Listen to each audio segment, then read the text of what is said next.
The Lake Placid Horse Shows are among the premier hunter-jumper horse competitions in the United States, very elite. They're held at the Polo Grounds in Lake Placid, with Whiteface Mountain looming in the background, a beautiful setting. This year, there was an unusual entry, a 14-year-old thoroughbred who was saved from the killing floor and trained at a rescue farm. How Maya the horse fared in big-time competition on today's Story of the Day. Support for Story of the Day comes from Clarkson University, offering over 95 programs of study with campuses in the Hudson Valley, Central, and Northern New York. More at clarkson.edu.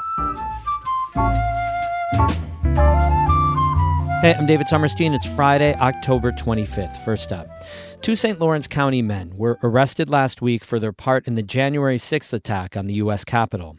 47-year-old Reynold Voisin of Nicholville and 48-year-old Roger Voisin Jr. of Canton were arrested in Plattsburgh. According to court documents, the brothers attended former President Donald Trump's rally in D.C. before marching on the Capitol building. Prosecutors say Reynold Voisin was seen, quote, viciously attacking a police officer and dragging him into a mob of rioters. It's alleged that both brothers attacked officers by throwing objects like pipes, rods, and crutches at the police. Court documents say Roger Voisin was seen using a wooden table leg with protruding nails to swing at officers. In photos online, Reynold was nicknamed the Blue Javelin and Roger nicknamed Table Leg Whacker, both referring to the weapons they were wielding. Both brothers wore paintball masks during the attacks, and Roger had a GoPro mounted on a stick, which he used to record events. They both told prosecutors they deleted photos in the GoPro video. The Voisin brothers join over 1,500 individuals who have been charged for crimes related to the January 6th breach of the U.S. Capitol. New Yorkers have until tomorrow to register to vote in the November 5th election. There's multiple ways to do that, online, by mail, or in person at your local Board of Elections. Janice Marshut Conrad is with the League of Women Voters of the North Country. She says voting is a huge responsibility. It's a right of citizenship, and it's an obligation of citizenship. Tomorrow is also the first day of early voting and the deadline for submitting absentee ballot applications. We have lots more information in our North Country Voter Guide, which you can find right on our homepage, ncpr.org.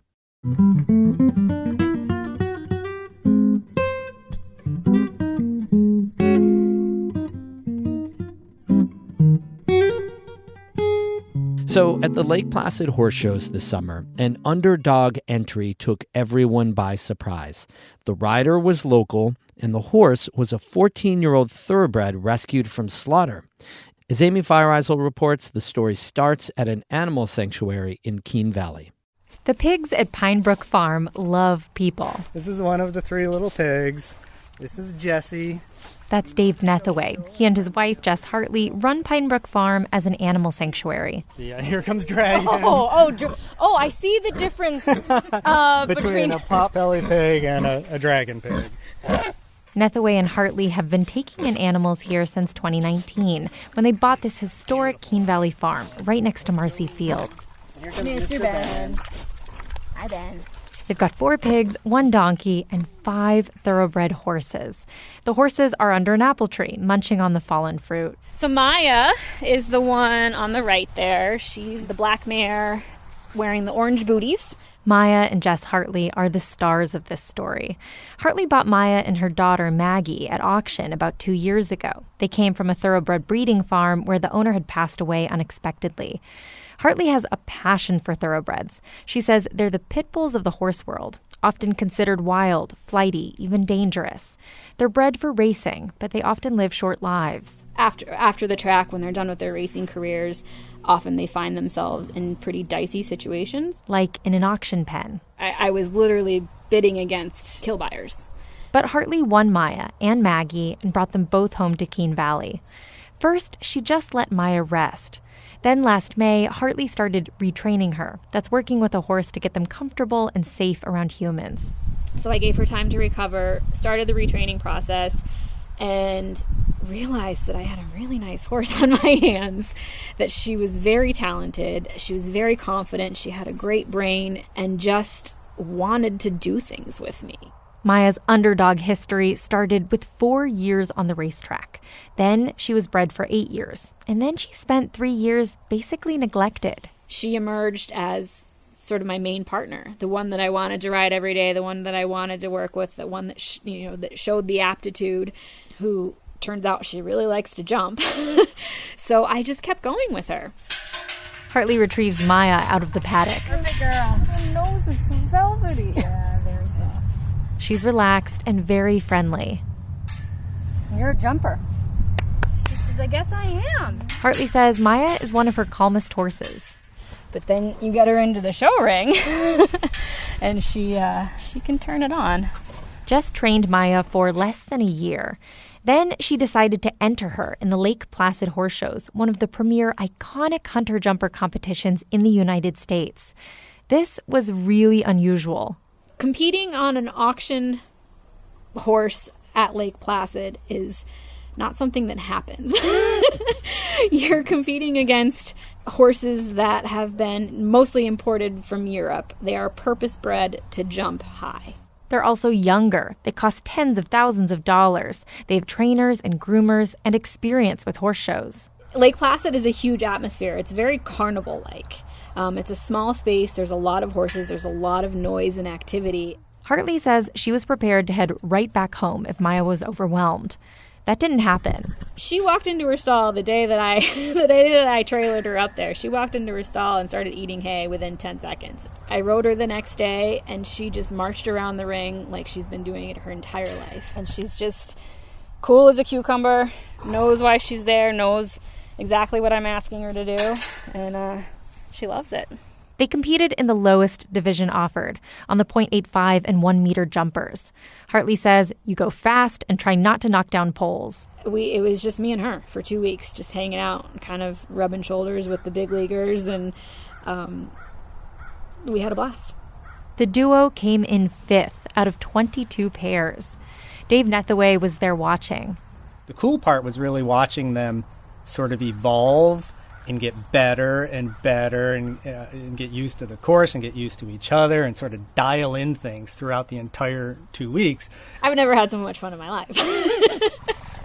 For Hartley, this was the realization of a lifelong dream. She rode horses as a child, took about 20 years off, and then got back to them through the animal sanctuary.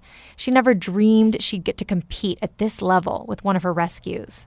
This horse right here, there's just really something about her. She's just incredibly special. She's my horse of a lifetime in a lot of different ways. Maya, the other horses, and the donkey Liesel are all vying for Hartley and Nethaway's attention. This is what they love about running the sanctuary, and it's what ties them to Keene and Keene Valley. It's hard for us to get away from here. But honestly, if the option was run a farm where you get to rescue animals or go on a bunch of vacations, we're going to choose run a farm with a bunch of animals. Yeah.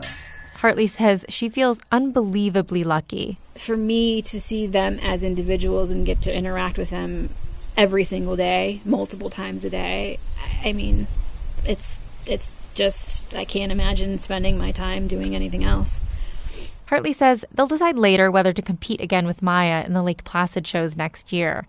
Until then, Maya will be here, on the farm, just one of the pack, munching apples. Amy Feiereisel, North Country Public Radio in Keene Valley.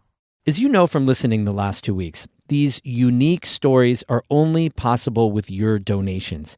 80% of NCPR's budget, 80% comes from people like you and from local businesses, not the federal government.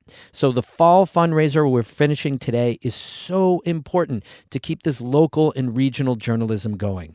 Give what you can right now at ncpr.org/give. And when you do it, you can say, hey, I did a heavy lift to keep journalism and truth and facts strong.